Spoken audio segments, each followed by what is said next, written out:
Jeudi 24 janvier, vous êtes bien sur Grand Lille TV, votre chaîne d'information régionale en continu tous les quarts d'heure, un nouveau journal de la rédaction. Voici d'abord vos prévisions météo aujourd'hui. Encore et toujours un temps froid imprévu en ce jeudi. Attention surtout au risque de gel et de verglas. Ce matin, la neige tombée hier et qui n'a pas été dégagée a pu localement se transformer en glace. Hier après-midi, Météo France a levé la vigilance orange dans la région, mais cela n'empêche pas le risque de verglas par endroit. Alors soyez prudents sur la route aujourd'hui. Côté ciel, le temps restera chargé. Ce matin, peut-être encore quelques flocons de neige, mais rien de conséquent.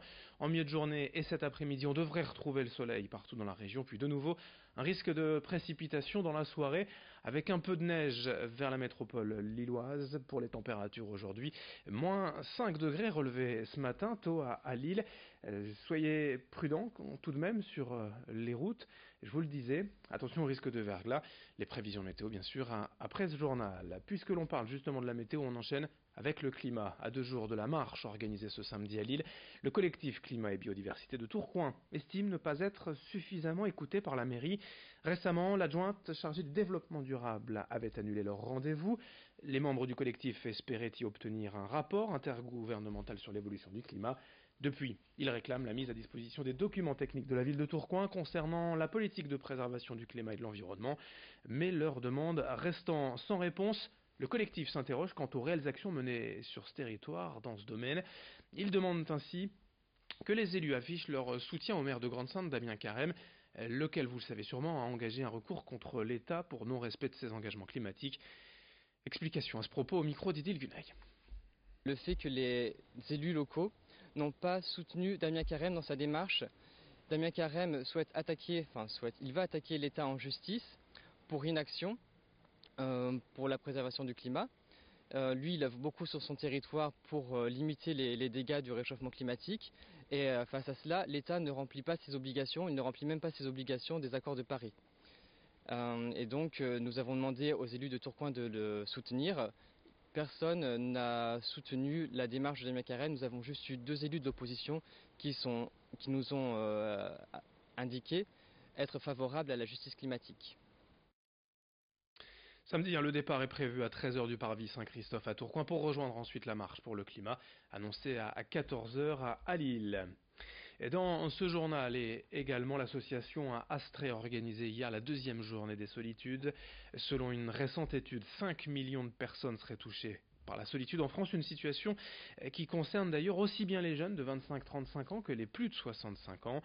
Pour beaucoup, le chômage, les divorces, le veuvage ou la maladie sont quelques-unes des causes de solitude ou de facteurs aggravants. Depuis 1987, l'association Astrée accompagne les personnes qui se sentent seules. À Lille, on compte une 30aine de bénévoles formés par des psychologues pour aller à la rencontre de ces personnes isolées. Toutes les infos auprès de l'association Astrée à Lille au 03 59 54 11 35 ou par mail lille@astrée.asso.fr. Explication au micro d'Idil Gunaï. Nous proposons un accompagnement avec nos bénévoles qui sont formés sur le moyen long terme. C'est pas une demande ponctuelle. Oui, il y a d'autres associations qui font ça très très bien et qui répondent ponctuellement à une situation de désarroi, de difficulté. Quand nous prenons ces personnes, nous les suivons à raison d'1h30 par semaine. Alors il n'y a pas de temps imparti, mais en général c'est 1 an et demi, ça peut quelquefois aller au-delà. Et dans un tout autre style, on enchaîne avec un événement en cette fin de semaine à Lille Grand Palais, la 4e édition de l'International Lille Tattoo Convention. Dès demain 14h jusqu'à dimanche 20h, les amateurs de tatouage vont pouvoir admirer le travail des artistes venus du monde entier, mais aussi bien sûr se faire tatouer. Certains tatoueurs sont vraiment des artistes reconnus dans le milieu et attendus avec impatience par le public nordiste. En 3 jours, c'est l'occasion de rencontrer tous les styles, toutes les formes du métier. Et il y a bien évidemment des artistes de la région, exemple avec le salon Freaky Family rue Gombert à Lille. Leurs tatoueurs ont déjà plusieurs rendez-vous pour ce week-end. Et les dessins, des images, des tatouages qu'ils comptent bien présenter au jury lors du concours. Explication au micro de Lucille Constant. C'est surtout aussi se retrouver justement avec des membres, on va dire, de notre communauté de tatou. Et pouvoir rencontrer des gens qui sont incroyables, quoi, et t'as pas forcément l'occasion de te déplacer pour les rencontrer. Enfin, c'est un endroit vraiment d'échange et de conneries, quoi. C'est l'impression de tous les cons, quoi. Mais C'est surtout ça de Ouais, partage c'est énormément, pour la quoi. tête, hein. C'est énormément pour le partage plutôt. Partager, se filer des tips de technique, etc. Enfin, savoir la philosophie, la vision de chacun. C'est super important, quoi. Des mecs que t'as toujours, qui t'ont toujours inspiré, tu peux les voir en face. On passe au grand angle de la rédaction alors que 2 nouveaux établissements de la métropole lilloise ont obtenu leur première étoile au guide Michelin 2019, le Roseau à Lille, rue de la Monnaie, et le restaurant Nature à Armentières tenu par Nicolas Gauthier. Xavier Silly est allé rencontrer ce dernier à Armentières. Oui, je peux te rappeler dans 2 minutes, ça t'embête pas ? Le téléphone du restaurant Nature à Armentières n'arrête pas de sonner. Rien de plus normal, Nicolas Gauthier vient de remporter une première étoile au guide Michelin 2019, une victoire auquel le chef n'était pas vraiment préparé. C'est vendredi matin, donc de la semaine dernière. C'est le directeur qui m'appelle en m'expliquant que voilà, lundi il comptait sur moi à Paris parce que j'allais recevoir ma première étoile. Du coup, je sais plus, je suis un peu dans le doute et tout, puisqu'au lundi à la remise de l'étoile, où quand on rentre dans la salle et puis que là on vous tend la veste et le guide qui va avec, et là vous dites bon, là maintenant c'est sûr, on l'a. Il y en a encore un petit peu, je pense. Déjà dessus. Une étoile qui fait briller l'établissement de ses détenteurs. Pour le restaurant Nature, inauguré il y a seulement 10 mois, c'est aussi une preuve que la vision culinaire de Nicolas Gauthier est remarquable.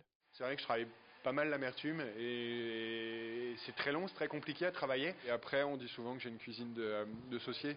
J'aime quand il y a des jus, qu'il y ait des sauces. Moi, mon plus grand plaisir, c'est de voir les gens prendre un bon morceau de pain et me saucer l'assiette à la fin. Quand j'arrive à ça, je suis content parce que ça veut dire que j'ai bien fait mon boulot. Avec son étoile, Nicolas Gauthier va aussi participer à illuminer la ville d'Armentières. Une mission que le chef cuisinier, qui ne voulait pas vivre dans le tumulte d'une grande ville comme Lille, prend avec le sourire. Alors maintenant, si je peux participer à faire avancer Armentières, à la faire évoluer, à la faire briller un peu plus loin et puis faire venir des gens de l'extérieur, c'est encore plus du bonheur, hein, j'ai envie de dire. Encore une fois, je l'ai dit, l'étoile, il faut qu'elle soit partagée, c'est pour qu'elle soit belle. Et si je peux la partager en plus avec la ville d'Armentières, mais je partage 100%. On termine avec du sport, du football et un nouvel exploit, la qualification de l'Iris Club de Croix hier soir pour les 8e de finale de la Coupe de France. Dans le sud de la France, à 1000 km de chez eux, à Marignane-Gignac, les Croisiers ont tenu le match nul 0-0, puis ils l'ont emporté au tir au but. C'est un bel exploit, vraiment une belle victoire pour ce club amateur de National 2, la 4e division qui jouera donc les 8e de finale de Coupe de France. Fin de ce journal à suivre, vos prévisions météo. Très belle journée à toutes et à tous.